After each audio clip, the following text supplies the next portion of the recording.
Аллай, неге бұлай қинап тастадың мені, айтшы маған, деп қос алақанын аспанға қарата жайып, көз жасы қайта-қайта жайнамазына тамып, біршама дымқыл тартыпты жайнамазы, ішіндегі әттеңдеген арман араласқан өкініш, мұның жанын тырналаған үстіне тырналай берді. Асылдың осылай жылап, тағдырына налып дәл сондай шүкірін айтып жүргеніне міне 7 жылдан асыпты. Өзі жасы кештетіп тұрмысқа шыққан, оқуын оқыды, жұмысын жасады, тиісінше әке-шешесіне қолғабыс етті, бауырларына қарасты, өзінен кейінгі үйілмелі-сүйілмелі бауырларын аяқтандырды. Олардың қалың малын, жасауын жасайтынның жасауына қарасып, қарабайыр күн кешіп отырған әке-шешесінің біраз жыртығын жамаған еді бұл қыз. Өзін ұмытып, осылар өссін, осылар жесін, кисін, осылар көрсін деп келеді. Солай жүргенде, асылда бір күні тұрмыс құрар шаққа да қадам басқан болатын. Жолының ауыр болғаны ма, сол шақтарда әкесі мәңгілікке аттанып кете барды. Қара қайғы жамылған кезде тұрмысқа шығуды ойлауға мұршасы да болмады. Бала кезден тұңғышымын деп, бар жауапкершілікті өзіне алған асыл, әкесінің жылы өткен соң, қолын сұрап қайта келген күйеу жігітінің ұсынысын кері қайтарған болатын. Жүрегімен жақсы көріп тұрса да, махаббаттың отына күйсе де, ұсынысына жоқ деп жауап берді. Мен тұрмысқа шықсам, өзге үйдің күйін күйттеп кетемін ғой. Анашым мен бауырларыма кім қарасады? Бұлардың күйі не болады? Аяққа тұрып кетейік, тұрмысқа шығу қашпас, деп бел байламға келген. Азаматы болса, жылға жуық үйленбей мұны торуылдап күтіп жүрді. Бір ауылда, бір көшенің бойында тұрады. Екеуінің сезім оты сол бала кезден тұтанған. Бала махаббаттары үлкен махаббатқа ұласып, сезімдері де күшейген. Тағдырдың тәлкегінен болар, қос ғашықтың жолы екіге бөлінді. Ләйлі мен Мәжнүн, еңлік пен кебектің кебін кигенді. Азамат үйіңе қарасамыз, алыс емес қой, келіп тұрасың күнде деп, тығырықтан шығудың сан жолын ұсынса да, көнбеді асыл. Бәрібір ене деген бір түсінсе, бір түсінбейді. Тұрмыс құрған соң, біреудің қолына жәутеңдеп қаласың. Алмаған әзір, ондай қажет емес деген оймен бәрінен баз кешкен. Азамат жылға жуық мұны күтті, райынан қайтар деп. Соңында төсек тартып жатқан шеше, уақыты жақындағанын сезді ме, үйлендеп қыстап, немере сүйіп, үйскеп кеткісі келетінін айтып, арманда кетпейін деп, үйлендеп қолға салған.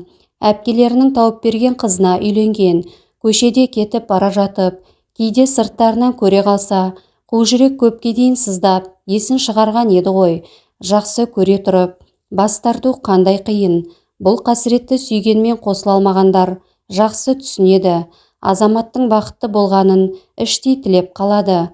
Осындай қиындық көріп өскен қыз, жазмыштың жазуымен күндер өте, бауыр еті баласының азабын тартамын деп ойлады ма екен. Хош, сонымен не керек? Азамат жайлы ойлауға шамасы да келмей қалды. Жалғыз анасының денсаулығы жақсы емес болатын. Әкесі бар кезде де анасы ауыр жұмыстар жасамайтын еді ғой.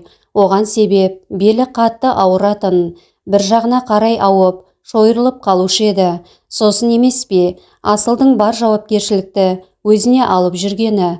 Қыздың анасына жанашыр келетіні рас қой. Нұржамалда ойсыз келіншек емес. Әттең қолым қысқа деп, өкінішпен өткен түндері болмаса, ол да қарап отырмайтын. Тігінге епті келіншек. Жолдасы барда жасаймын десе де, оған жолдасы көнбейтін. Саған не жетпейді? Одан да балаларыңа қара деуші еді. Шынымен де солай еді-ау.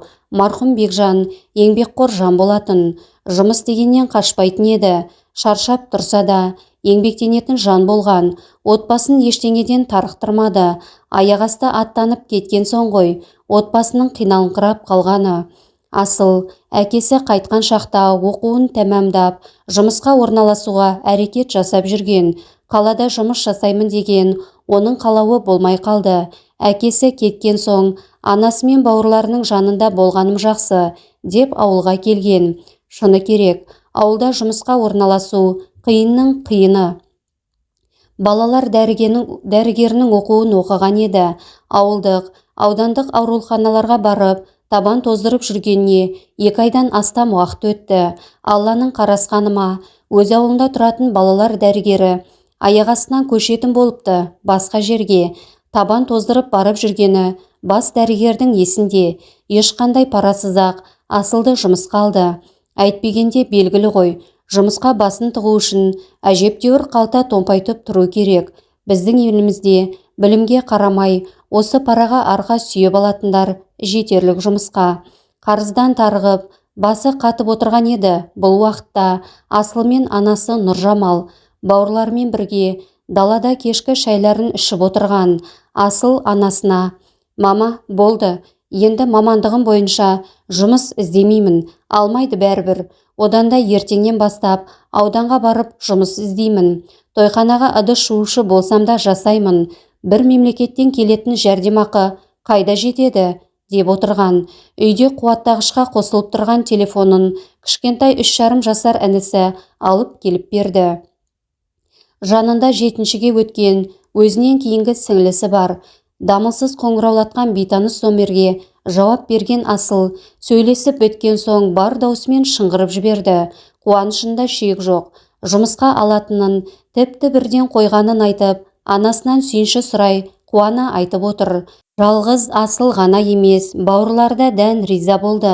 Асыл ертесіне-ақ ерте тұрып, жұмысына дайындалып, керемет көңіл күймен ауылдық ауруханаға барды. Жұмысқа бірден кірісетін болған екен. Арада уақыт өте берді. 2 ай көлемінде уақыт өтіпті. Бұл шақта Асылды ауылдың адамдары мойындай бастады. Бас дәрігердің өзі басын игенді. Білімді маман қол астына келгеніне қуанышты еді бас дәрігер. Асылдың мұрын сүңгірер уақыты жоқ. Балалар дәрігері болса да, үлкен кісілерге дейін келіп қаралатын болыпты. Бас дәрігер тұрса да, Асылды сұрап, осыған көрінетін адамдардың қарасы көбейе берді. Бұған бастықтары дән риза. Өйткені Асылдың жоғарыға құмартушылығы жоқ және бас дәрігердің жұмысы азайып жатыр. Соған іштей қулана мәз болады. Таңертең ертемен үйінен шығатын Асыл кеш қарая бірақ келеді. Әй, соның өзінде дәрігер тек адам емдесе мейлі ғой, қаншама құжаттармен жұмыс жасайды. Бастысы айлығы жақсы, отбасына жетіп жатыр. Осылай күндер бір сарында өте берді. Асылдың айлығы мардымды болды, отбасына жететін. Ал анасы мен бауырлары барға қанағат етіп, әпкесі келгенше үйдің бар шаруасын жасап, дәмді тағамдарын жасап күтіп отырады. Анасы Нұржамал апа қызымның мойнына мініп алмайын деп, өзі де үйден әр нәрсе жасап сатып жүрді. Тігіншілікке ебі бар анасының. Сол үйде отырып тоқып, әр нәрсе тігіп сататын. Бұл да бір себеп болушы еді Асылға. Уақыт шіркін, демде ғой өйстіп жүргенде арада 5-6 жылдай уақыт өте шықты. Асылдың жасы 30-дан асып кеткен. Анасы енді шындап қызын уайымдай бастады. Жақсы азамат кезіксе, етегінен ұста қызым, деп кеңесін береді.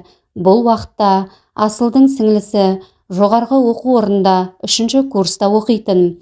Білімді де сүйкімді қызға ауыл жігіттерінің көзі де түсіп жүргені қашан.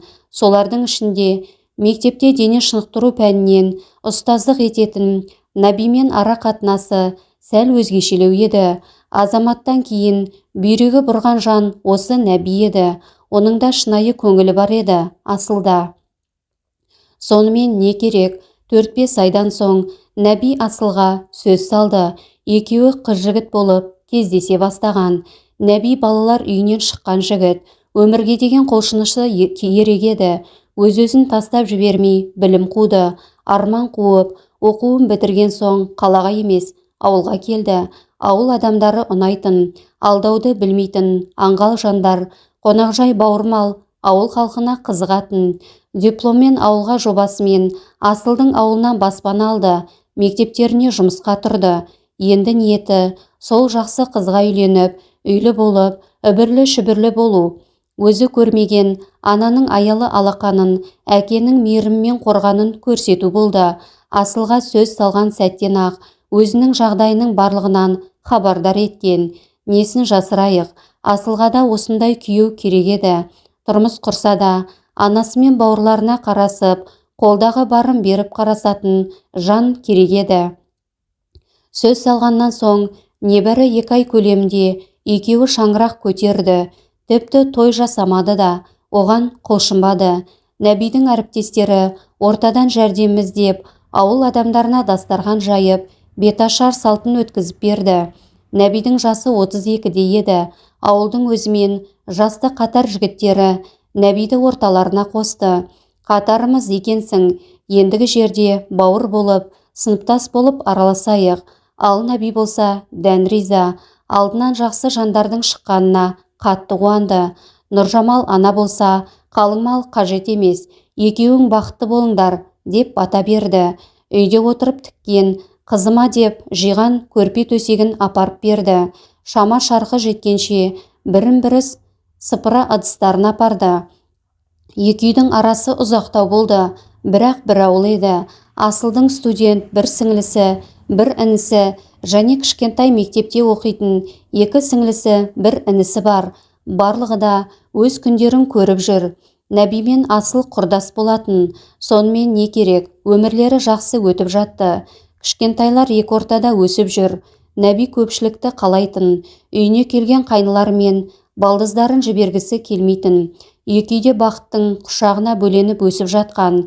Тек аяқ асты Нәби мен Асылға келер нәубет бәрін тоздырып жіберетін ешкім байқамады. Енді осы жерден әңгіме барысы Нәбидің айтуымен айтылады. Ал бастаймын. Бұл өмірге барлығы дерлік әке-шешесі себепкер болып келеді емес пе? Ал бірақ менің тағдыр жазуым тым ерекшелеу болды. Шіркін-ай, өзгерту қолдан келсе қанеки. Асылға ессіз ғашық болдым. Оның сұлулығы жайлы әңгіме бір төбе. Адамгершілігін айтсаңшы, қазір қай дәрігерге қаралсаң да қалтасына әбетіңіз, болмаса бізге жақсы қарасын деп қыстыратын нәрсемізді қыстырып кетеміз ғой. Ал Асыл басқаша, ақшасын ұсынған адамдардың қолын кері қайтаратын. Пендеміз ғой. Мен сұраймын, Асыл-ау, қызық екенсің, қалтаңды тесеме ала берсеңші, деп. Сонда маған үзілді кесілді жоқ дейтін.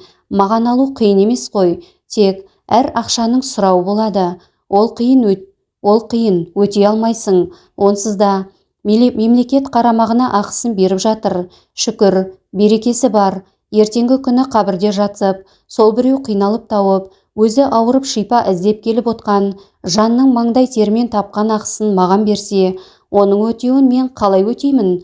Сұраламын ғой сол үшін. Не деп жауап беремін? Асылымның жауабы жүрегімді елжіретіп от тастады. Расындау деген ойға қалдым. Ол мені көп тәрбиеледі. Көп жақсыны үйрендім Асылдан. Сонымен не керек? Үйіміз берекемен шаттыққа толы болды. Үйге келген Асылдың бауырларын өз бауырларымдай көрдім. Оларды жібергім келмейді үйлеріне. Шүкірімізді айтып, бақытты өмір сүрдік. Арада жыл өтіп, балалы болдық. Шекесі торсықтай ұлымыз келді өмірге. Асылды өз үйімде терлетіп, өзім қарап жатқанмын. Енем тамағын көтере келіп кетеді. Балдыздарым бөбектің кір-қоңын жуып кетеді. Өстіп жүргенде өміріме бір әйел ене бастады. Сол әйел пайда болғалы өмірімнің тас талқаны шықты. Ол әйел менің анам еді. Ана деген аттан садаға кет, білмеймін, мұным дұрыс па, әлде бұрыс па. Бірақ анама деген өкпе реніш мені жеңіп кетті. Мені өмірге әкелген дәнекер өзі болса да, ол кісінің мейірім махаббатына бөленіп өспеген соң болар. Менің де анаға деген махаббатым ашыла қоймады. Балалар үйінен кетсем де, онда барып тұратынмын. Жұмысқа тұрып, қолыма ақша түссе, айлығымды алған күні бірінші сонда барамын. Ол жердегі балаларға қолдан келгенше тәттілерім мен ойыншықтарымды алып барып қайтатынмын. Сөйтіп жүргенімде мені анам сол балалар үйі арқылы тауыпты. Ондағылар менің мекен жайымды бәрін білетін. Хош, сонымен не керек? Анаңмын деп келді. Тастап кеткеніме кешір деп. Арада көп әңгіме болды. Қыз күнінде үйлі баранды еркектен алданып қалған көрінеді. Ол еркек бұған өз өмірі туралы көп өтірік айтқан екен. Жүктімі деген анамды тастап кеткен. Ал анам үй ішіне мен жайлы айта алмай, қалада жүріп босанып, туа сала мені өткізіп жіберген. жағдайым дұрысталса алып кетемін деп ойлаған. Оған өмір басқа сынақтарын сала берген. Күндер сырғып өте беріп, мені іздеп таппақ болған арманын орындаған екен. Сені бір көрсем, кешірім сұрасам деген арманым көкейімде кетпесе екен деп келіпті. Алдыма иіліп, кешірімін де сұрады. Анам ғой, мен де кешіріп қабылдадым. Менің үйімде қалыңыз, бірге тұрамыз дедім. Бірақ өзінің отбасы бар екен, бір жеті болып кетемін деді. Енемде құдағиын үйіне тамаққа шақырды. Анамның келгеніне 3 күн болғанда мәз-мейрам болып кешкі асқа келдік. Қыстың көзі болатын. Анам үйге көңілді кіріп, әдемі әңгіме өрбітіп отырған. Кенеттен қабырғада тұрған суретке анамның көзі түсіп, өңі қуарып сала берді. Құдағимен оны-мұны айтып отырған тамақтан алып, кенеттен манағы көңілді отқан адамның көлеңкесі де қалмады. Мен мұны байқадым. Ой үстінде қалған анама қарап, менің де өңім бұзылды. Ол кезде айттым ғой, асыл босанып алған бөпемізді, 1 айлық болғаны енді еді.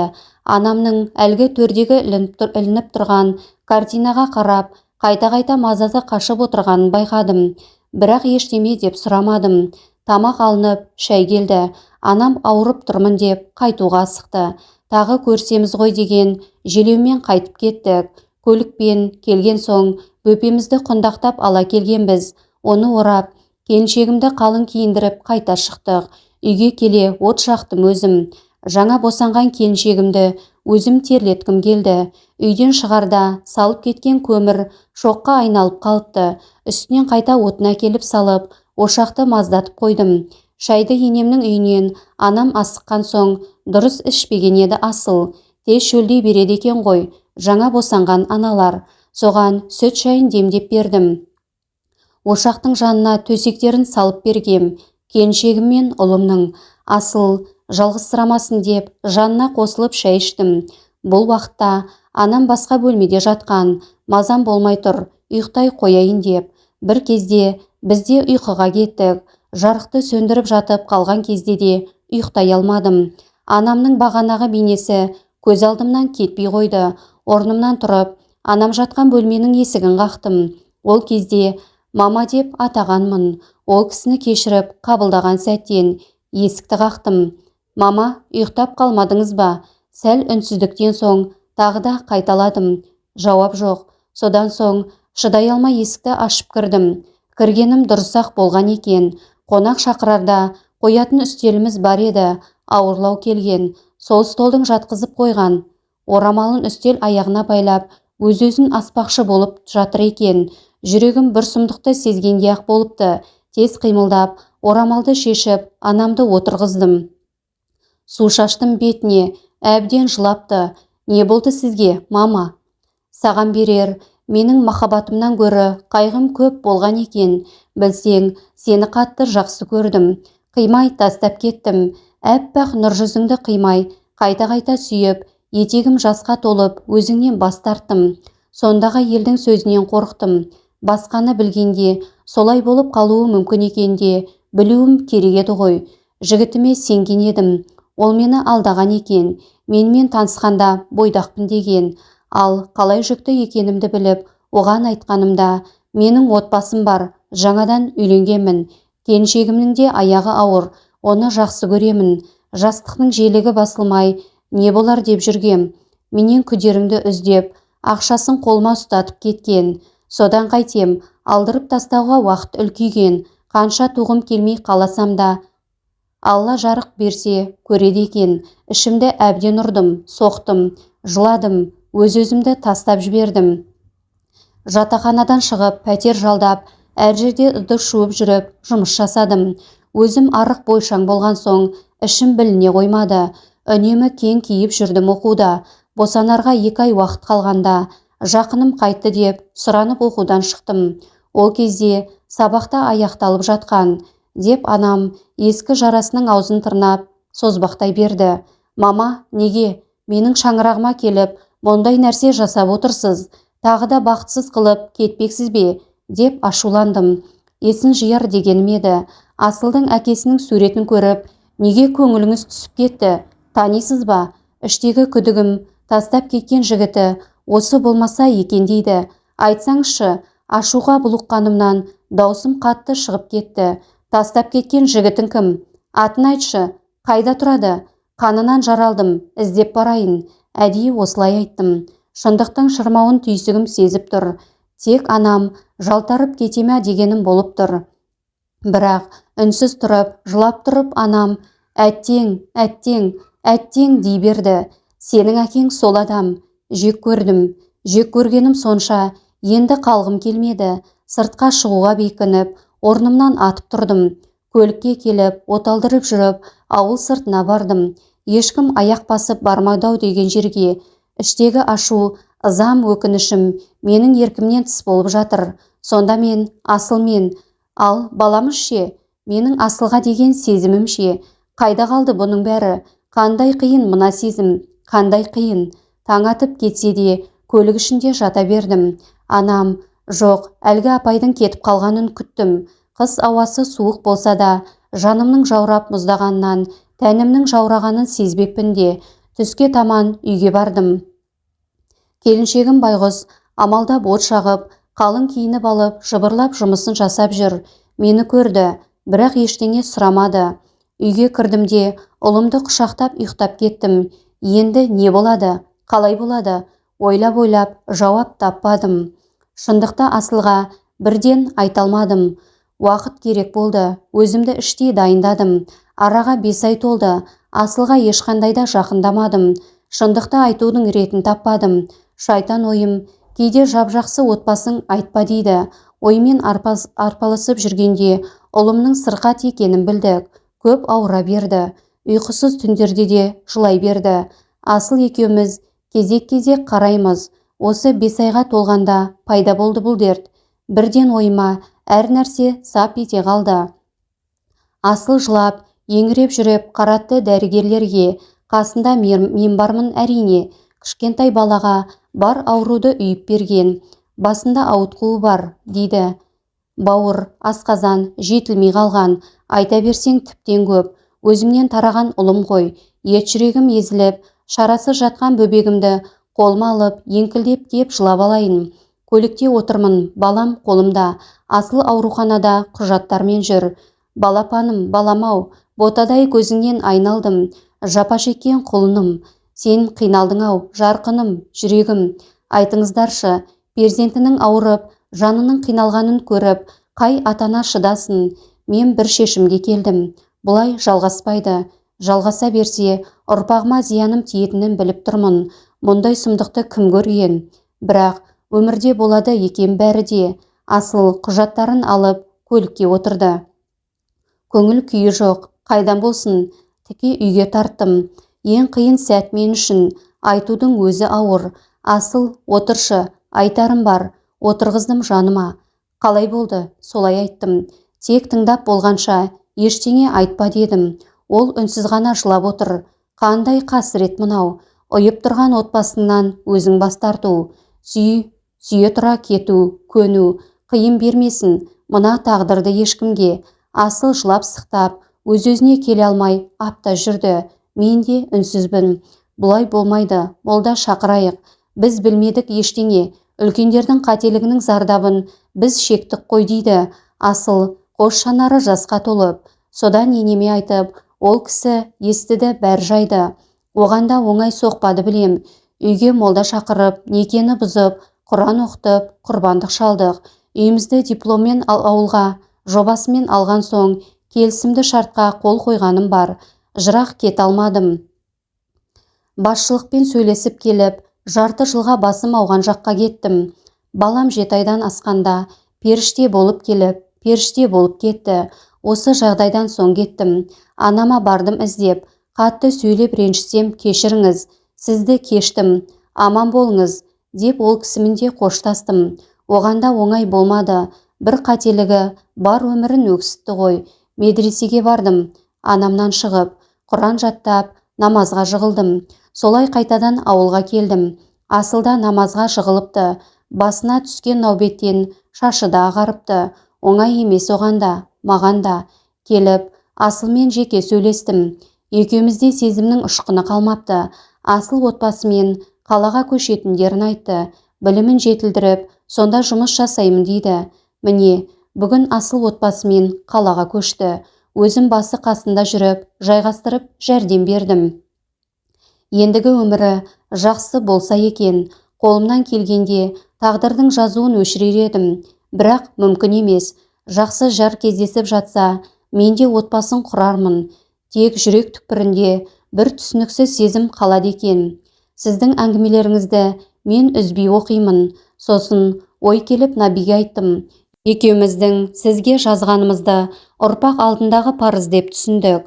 Сезімнің жетегіне еріп, бүкіл өміріңізді солдырып алмаңыздар, дегіміз келеді, деп аяқтады сөздің соңын кейіпкер. Ауыр тағдыр, түйсігі бір нәрсе сезер жақсы жан, керемет сабақ алады деп ойлаймын. Соңы